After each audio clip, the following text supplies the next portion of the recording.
পলিসিতে চলাকালীন গ্রাহকের পলিসিতে ইমেল আইডি এবং মোবাইল নাম্বার যোগ করবেন কী করে?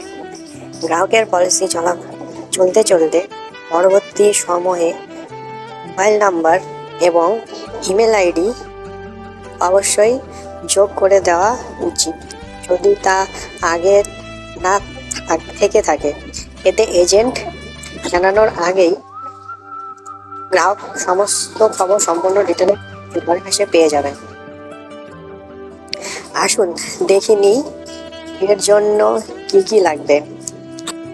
অ্যাপ্লিকেশন, সাথে একটি সিকিউআইসি কপি, সাথে একটি অরিজিনাল রসিদ অথবা পলিসির বন্ডের জেরক্স। সার্ভিসিংয়ের কাজে কাস্টমারের কেওয়াইসিতে সই বাধ্যতামূলক। তার ঠিক নিচে এজেন্টের সই করবেন এবং স্ট্যাম্প দেবেন। আসুন একটি অ্যাপ্লিকেশন কপি আপনাদের দিয়ে রাখি, প্রিন্ট করে ফাইলে গুছিয়ে রাখবেন।